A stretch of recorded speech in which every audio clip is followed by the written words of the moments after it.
Hello everybody, my name is Brent. This is gonna be my very first stream here. I'm just streaming mostly because I love talking about fantasy football. That is the thing that I like to do in my spare time. Um, and the season is underway. Week 1 is down, and boy, did we have crazy week last week. There was some players that just really didn't do much of anything, and like first round, second round, third round picks. And then there were some people that just carried away, 2 touchdown games, 160 yards. I'm referring to, like the players of like, AJ Green, Reggie Bush, Larry Fitz had double touchdowns. And then you go back to people like Marshawn Lynch that didn't really capitalize um, on his play. I mean, it wasn't just him. I mean, like Arian Foster, although I think that he may have had a touchdown. Um, let's see here. But anyways, I mean, going back and looking at that, like you just see how quickly things can change, turn around. There's a bunch of people that got benched even, David Wilson was, as soon as Andre Brown went down, the Wilson owners were probably in some kind of relief thinking that they're not going to get, you know, he's not, the Andre Brown's not going to get those vulture carries taking the touchdown, rushing touchdowns away from Wilson, but turns out the coach wasn't too happy with him. Stephen Ridley was another person that got benched. Shane Vereen got hurt now. So this is a little bit different situation where he got hurt after the fact, but still the same type of situation where they don't really have another option. Um, so Stephen Ridley playing tonight, Thursday night game against their first home game against the Jets, and it's kind of funny. I was talking to some coworkers um, this week, the people that they're actually from Boston, and I like to try and pick their brain. They're not fantasy football players by any means, but they're huge into just Boston sports, and so they obviously like New England. And I was asking him, "What do you think about Stephen Ridley?" Is I was asking them kind of somewhat silly question: Is he gonna play?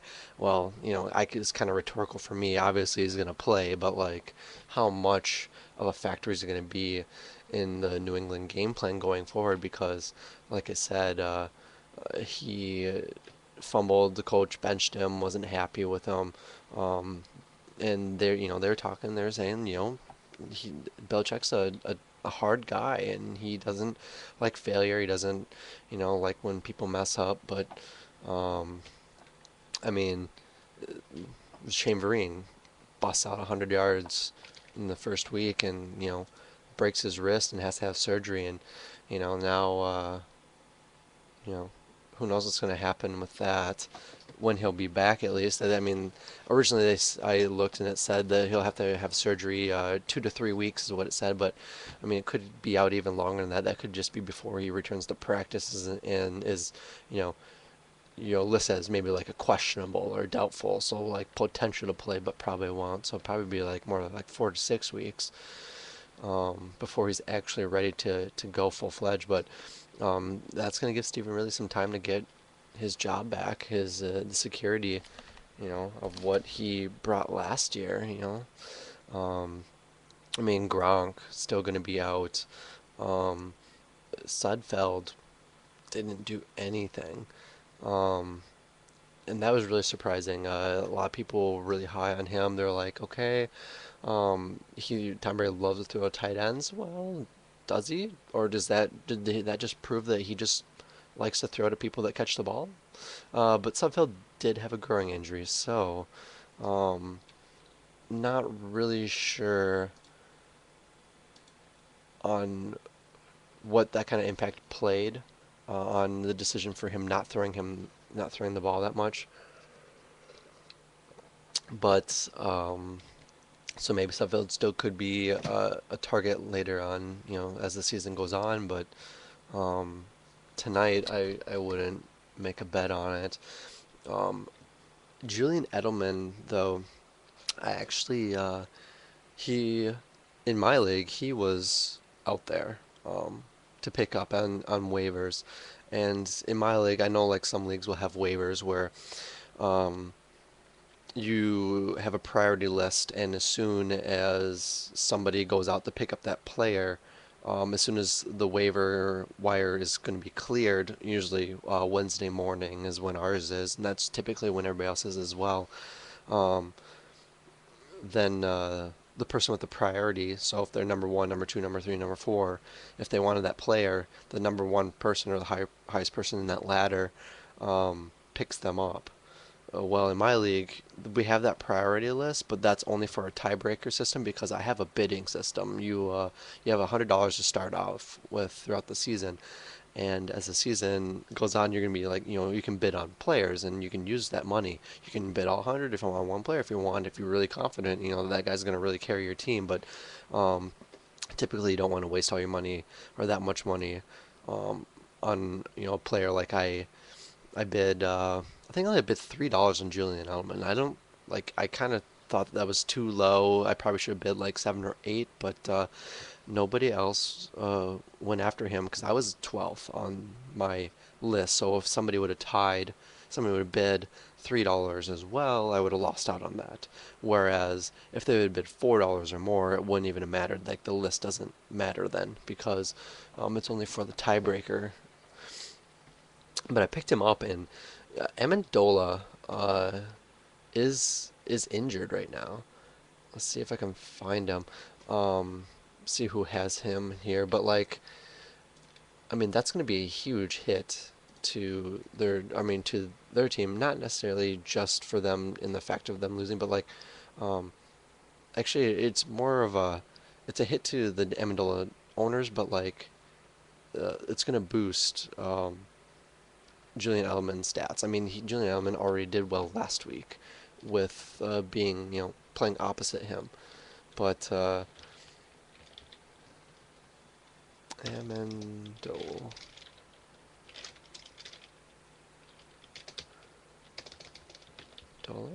There he is. Didn't know how to spell his name. Let's see here. Yeah, Amendola had 10 receptions for 104 yards, and I believe Julian Edelman had uh, 7 or 8. 7 for 79 and 2 touchdowns. Now, obviously, he's not going to get the 2 touchdowns every week. No, that's not going to happen. But, I mean, it was a nice plus to see. Yeah, he's listed as doubtful. Um, let's see here. ESPN Boston. I'm taking this from the Yahoo Fantasy Sports area here, like the little clips that they leave. That's how you do my fantasy football through Yahoo. Um, wouldn't be surprised if Danny Amendola, with his growing, is out until week 4. It says. Speculation comes from Ace Patriots reporter Mike Reese. It is not a report that, and it doesn't cite a team source, but Reese is as plugged into the Pats as anyone. Amendola isn't going to play in Thursday night's game against the Jets, and even the long week ahead of week 3 might not be enough. They face the Falcons Sunday night on Sunday Night Football in Week 4. Meanwhile, Julian Edelman will play the slot role and projects to lead the Patriots in targets, which makes complete sense. I mean, with Gronkowski and Amendola out, like Tom Brady is going to need a sure-handed target, and Julian Edelman has proven that you know that he is able to pull that off. I mean, then some people might say, well, what about Kembrell Tompkins? Well, what about Tompkins? I mean, he had 14 targets last week, huge amount. So obviously Brady had lots of confidence in him, but he only caught 4 of those. And I mean, if you look at the stats and just see 4 for 42, you think, oh, he's a rookie. It's not so bad. That's pretty good. But for 14 targets, that's pretty bad. That's pretty awful. Um, and you know, not to say that he's going to not get targets. He'll be passed to definitely. But it'd be hard pressed for me to believe that he's going to actually, get another 14 targets. I mean, that's, 14 plays. If you think that they ran 90 some plays, like that's a pretty high percentage of their overall plays just, going towards him, and for him not to, in, the amount that he missed, 10 of them, that there was an incomplete pass of some sort. You have to think that that's, not something that they're willing to sacrifice in order to try and, boost his confidence or get him better. So, yeah, look for Edelman to have a really really big game, if there is one at all, because I mean the Jets are a rival.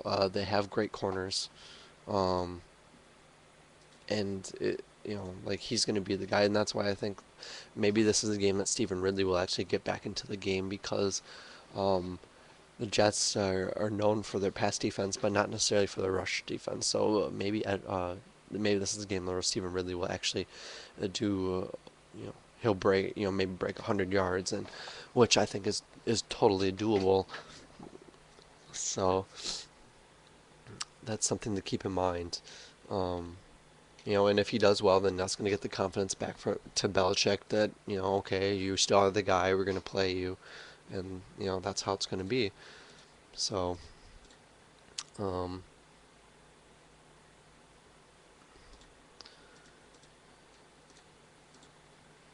as far as the defenses are concerned, um, I mean, the Jets just, they won last week, but they didn't put up that many points. And I don't really see them um, doing all that well with a, like with a rookie quarterback, because it'll be his second game. Uh, you know, Belichick is pretty crafty.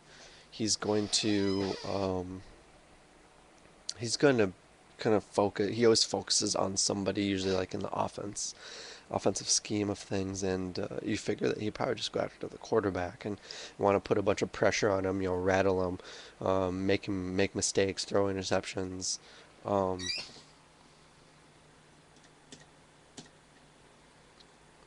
and like get the ball, you know if they get up in points early, like get an early touchdown. But Belichick just likes to keep on throwing the ball, so if he finds a weakness, but like I still think that they're going to run the ball quite a bit. They actually, there's some stat that I had looked up or seen that said something like New England had like the second most run plays of the league last year, which I found really surprising, because you think they got a great quarterback. Why would they run the ball? You just pass, pass, pass. But I think they were just able to run a lot of plays just in general. Um,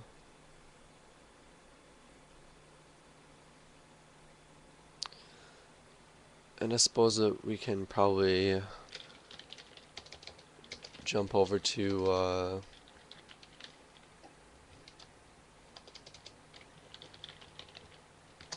teams. So I'm going to the Jets roster right now to check out who may even be a factor. I mean,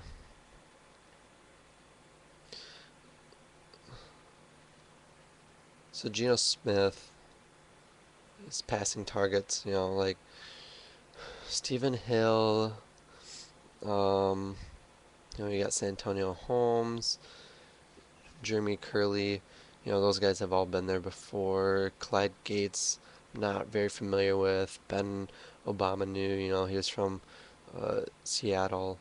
Remember him from last year. Yeah, and it says, Geno Smith is going to start because Sanchez is still out. Um, I mean, they have a lot of dinged up people. I mean, most of them are listed as probable, but I mean, I'm not high on their rush game by any means. Um, you're sitting there, you're looking at. I mean, it just kind of makes me laugh. Like Chris Ivory and um, Bilal Powell. Like, I just don't see it.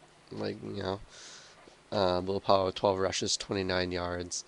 Chris Ivory 10 rushes, 15 yards. I mean, combined that's 2 point what was it 2.3 to 2.4 yards per carry. Um, and combined they had 4 receptions for 35 yards. Chris Ivory had no receptions, and Bilal Powell had all of those. Um, and that's just it's not good. Uh, yeah, it just they have injury marks like all over their entire team. Sheldon Richardson's probable. Kendrick Ellis is probable. Damon Harris is a backup. He's probable. Quentin Coples is out for week 2, so that means that he didn't play last week either. Antoine Barnes was gonna play for a second straight game. Um, Nick Bellore probable.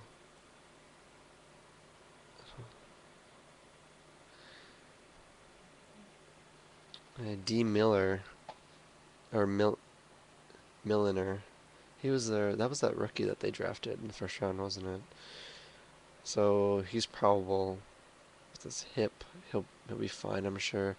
I remember that they had drafted him because they got rid of Revis Island, and they have Cromartie. So two solid corners, uh, Dwayne Landry and Antonio Allen are both competent safeties.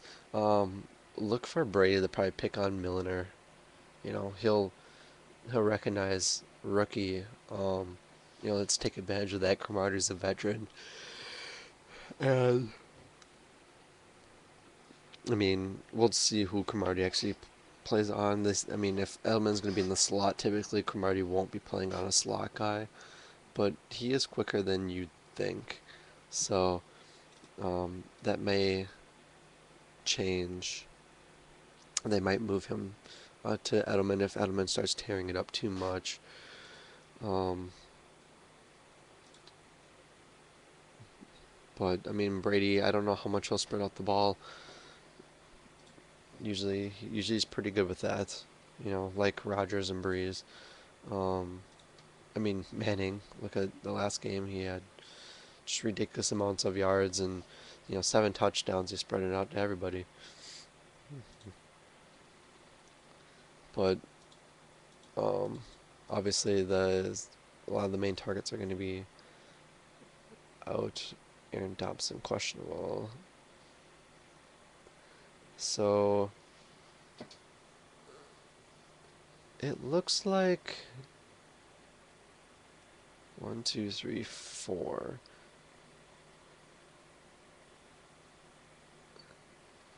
It looks like there's only 4 guys that they had passes to.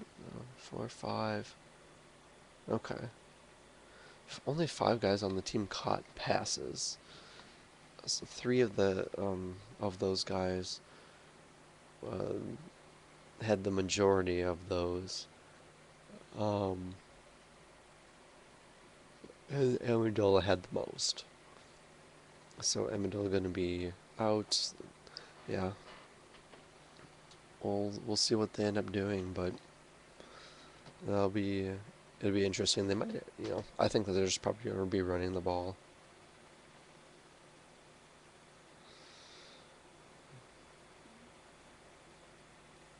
Yeah, so look for Stephen Ridley to have a big game here, guys. And if there's a receiver that does, it's going to be Edelman that has a big game. I mean, you might be able to try and make a case for one of the tight ends, but you know, the one tight end that caught the pass, one pass, 5 yards. I don't know how many targets he got, but until Gronk comes back, it's pretty much how it's going to be.